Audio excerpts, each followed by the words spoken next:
Qalb kaliti. Hayotxon Qurbonova. Suratingga emas, siyratingga boqadi.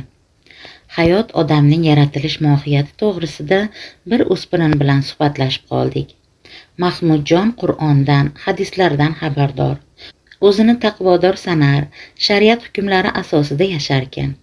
O'spirinning fikricha, chin musulmon bo'lish uchun 5 farz: iymon keltirish, namoz o'qish, zakot berish, ro'za tutish, hajga borish muhim ekan. Mahmudjon bilan suhbat davomida u aytayotgan farzlar jism uchun zarurligini, jism esa jon ruh uchun libos vazifasini bajarishini Qur'oni Karim suralariga asoslanib so'zladim. Mahmudjon jon, ruh haqidagi so'zlarimni hatto eshitishni ham istamas, rad ma'nosida bosh chayqab, jon ruh haqiqati man qilingan derdi. Hamsuhbatim adashmoqda, ammo erki o'zida. Unga majburlab o'zim anglagan haqiqatni yetkazishga haqqim yo'q.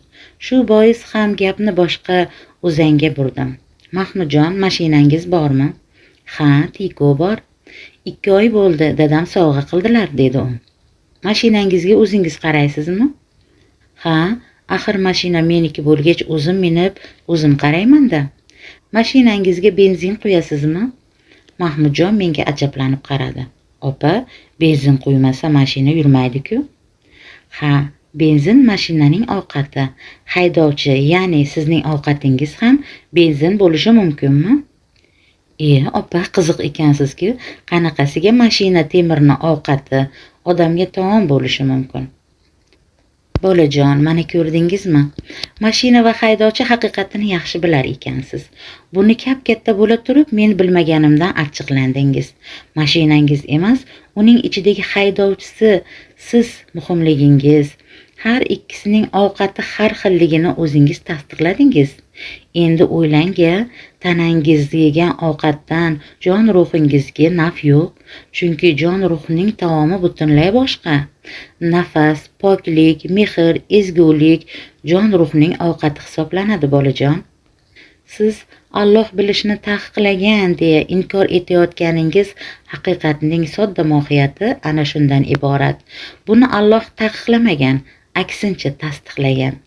Qodiri samovotning jon uchun jism bir qabr degan oyat kalimasini eslang. Mahmudjon, modomiki jism bilan jon ruhning taomlari har xil ekan, 5 ta farzni bajarib, jon qalbda yomonliklardan tiyilmasangiz, jism a'mollari bekordir. Rasuli akram sallallohu alayhi va sallamning Alloh sizning suratingizga va amallaringizga emas, balki qalbingizga, niyatingizga boqadi degan hadislari mohiyati ham ana shunda. Mahmudjon, shariat qonunlarini bajarish jismning farzi. Ammo bu farzlardan jon qalb uchun ham vazifalari bor. Ro'za bois oshqozoningiz ovqatdan tiyiladi. Lekin joningiz g'iybat, g'azab, o'g'irlik, zino, kibr, zo'ravonlik, buzg'unchilik, munofiqlikdan tortilsagina jon ruhingiz ro'zador saqlanadi. Bolajon, jismingizga o'z ovqatini berarkansiz, uning shohi jon ruhni ham taomlantirishni aslo unutmang. Odamzodning jismi ham, joni ham bir xilda pok bo'lsagina u musulmon deyishga haqli. Yaratgan egasi buyurgan vazifalariga ham jisman, ham qalban bo'ysungan odamgina musulmon bo'lishini unutmang.